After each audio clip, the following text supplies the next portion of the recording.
You ever watch someone try to break into your own truck at 7 in the morning, coffee in hand, and think, yep, this is how my day's gonna start? Because let me tell you, when your HOA president is jamming a brass master key into your door lock, looking like she's defusing a bomb, you just know the day's about to go off the rails. She whips around, all righteous fury, and shouts, "This is a violation." I hadn't even said good morning. Honestly, I was still half asleep. She's waving that key around, declaring that all vehicles in this neighborhood must submit to HOA emergency access. My refusal, she says, is highly suspicious. She's so worked up, she grabs her phone and dials 911 right in front of me, like she's reporting a felony in progress. What she doesn't. No, she's calling in a non-compliant male who happens to be the county sheriff. Yeah, that happened. But before I get ahead of myself, comment your city and local time below, and hey, stick around. If you like HOA chaos, you're in for a treat. See, I've worn the badge long enough to meet all kinds, but nothing in law enforcement prepared me for the creative ways Karen could weaponize a clipboard. When I moved into this sleepy cul-de-sac, my house was technically just outside her domain, but close enough for her to watch my every move. That drove her nuts. The first time we met, she didn't say hello. She marched up the driveway, clipboard tucked like a sword, and said, "Law enforcement vehicles may cause unnecessary alarm. I'll need you to park that elsewhere." I explained, nicely, I swear, that my cruiser was legal, on my property, and wasn't going anywhere. She wrote something on her clipboard and stalked off, like she was prepping the paperwork for my public hanging. Not long after, I found a piece of paper taped to my cruiser windshield. Unauthorized government imagery visible from public view. $45 fine. She meant the sheriff. Badge on my door. I peeled it off and started a binder, a little joke to myself. I had no idea how thick that binder was going to get. Over the next year, she printed off her own fake citations for everything. Tire tracks after rain. Unauthorized terrain modification. Chrome grille too shiny. Visual intimidation. But the real fireworks started when she demanded I hand over my truck keys for emergency purposes. I told her, flat as you please, absolutely not. She blinked like she'd never heard the word no, then just said, "We'll revisit this." I should have known. Fast forward to her, jamming a brass key in my truck, then calling 911. When Deputy Ray showed up and explained who I was, Karen froze like someone yanked her batteries. She stomped off, humiliated, but not defeated. See, with Karen, humiliation is rocket fuel. Next morning, pink flyers on every mailbox, every street lamp, every trash can, glitter glue, all caps, urgent community action required. Stop the non-compliant vehicle. She wanted a key to everyone's car, not just mine. My neighbor Mark knocked on my door, holding one of those flyers. "Is this about you?" he groaned. "She fined me last week for having a red car. Said it was visually aggressive." The next evening, there's a yellow notice under my wiper. Excessive vehicle presence, $65. In my own driveway. I tossed it in the binder. Then came the HOA emergency meeting, which someone filmed for me. Watching Karen parade a pie chart with my truck labeled as community instability and slides like potential threat indicators. Size, color, reflectiveness, owner noncompliance. You'd think I was driving a tank. When a resident piped up, "Isn't that the sheriff's truck?" Karen just snapped, "Authority does not exempt anyone from community standards." I mean, come on. Soon, new violations showed up. Reflective paint disturbance. Driveway shadow imbalance. Yes, she fined me for the shape of my truck's shadow. At that point, I realized this wasn't just another HOA spat. Karen wasn't annoyed. She was obsessed. And my driveway? Still not under HOA jurisdiction. So I got methodical, photos of flyers, emails, neighbor statements, copies of her supposed master key guidelines. Not because I'm petty, but because I saw where this was heading. And then, just when I thought she'd run out of crazy, I walked out to find 26 neon orange flags lining my driveway like some ceremonial landing strip. Each flag, claim pending vehicle access, gate under review, a gate across my driveway. I knelt down, inspecting her work, and noticed her distinct orthopedic sandal prints all over. This was planned, strategic. She wasn't just reacting, She was laying siege. That morning, Mark texted, "Dude, check your driveway. She's lost her mind." All I could do was laugh. But the comedy wasn't over. Karen herself showed up, hugging her clipboard like a holy relic. "Property lines are fluid when it comes to safety," she said, trying to sound official. I told her, firmly but polite, "You're trespassing, Karen." She declared she'd be drafting an amendment for a vote. Every vehicle near HOA land would be under shared authority. I told her it was illegal. She just scoffed. Laws adapt. Communities evolve. She actually said, "Your vehicle's defiance is well documented." I almost choked. A day later, I caught a tow truck trying to haul off my truck. "HOA president says it's abandoned," the driver explained. I pointed to the sheriff emblem. "I'm the owner."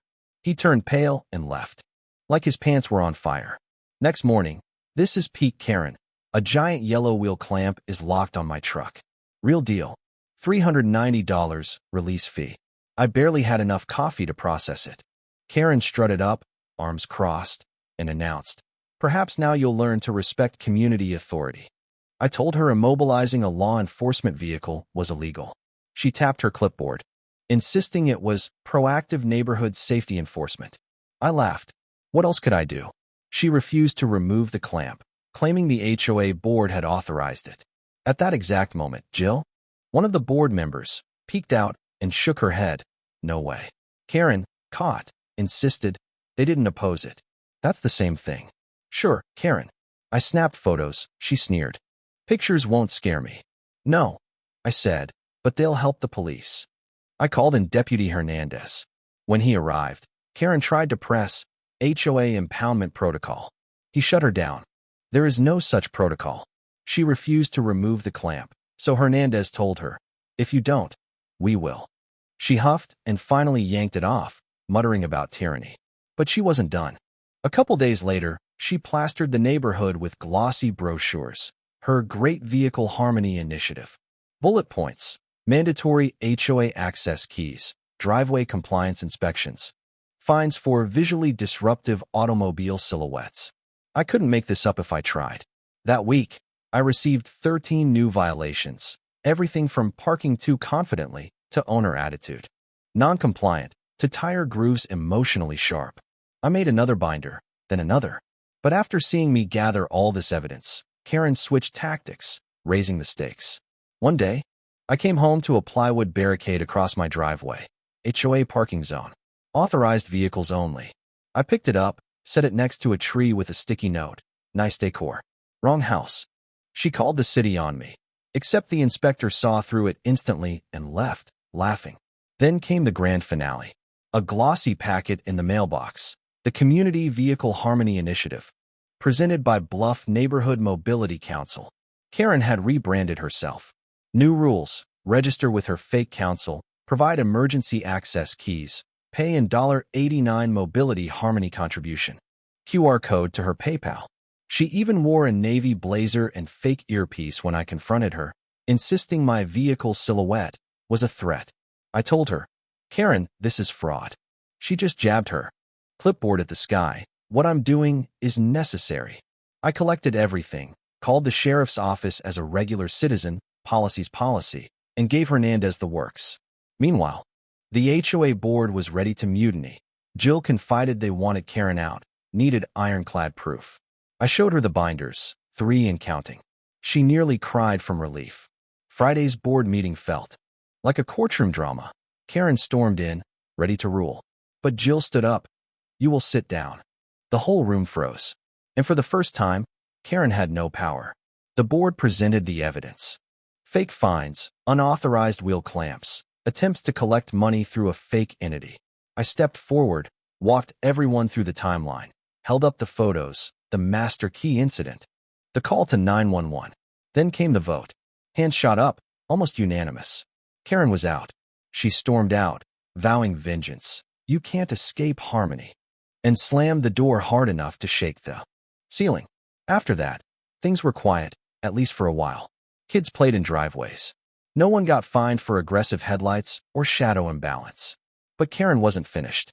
New envelopes showed up. Bluff Community Oversight Initiative, professionally printed, gold seals, more bogus mediation demands, QR codes, and another batch of fake fines. I filed everything. Hernandez told me, yeah, we have enough for charges now. Karen tried one more stunt, surveying my property at midnight in a reflective vest, tape measure, clipboard, muttering about initiative authority. I caught her on camera. She hated being recorded. Within days, everyone on the street had one of her fake notices. That's when Hernandez served her harassment, falsifying documents, operating an unlicensed entity. Karen lost it, screaming about being the initiative, defending spiritual authority. Hernandez told her to stop all activity or face arrest. She glared at me like I'd stolen her throne, then drove off. The air changed. People started living again. But I knew. Karen never quits, she relocates. Weeks passed. Spring came. The new HOA president, Leonard, brought me homemade jam. Peace. At last.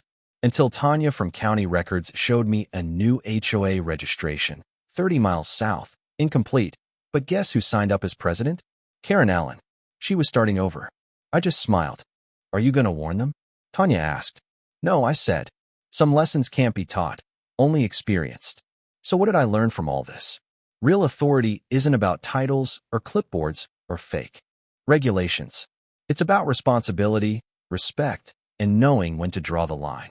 People like Karen, well, they're scared of losing relevance, so they invent ways to stay important. Your job isn't to out-crazy them. Just document everything and let their actions tell the story. Now I want to hear from you. What would you do if someone tried to open your car with a master key?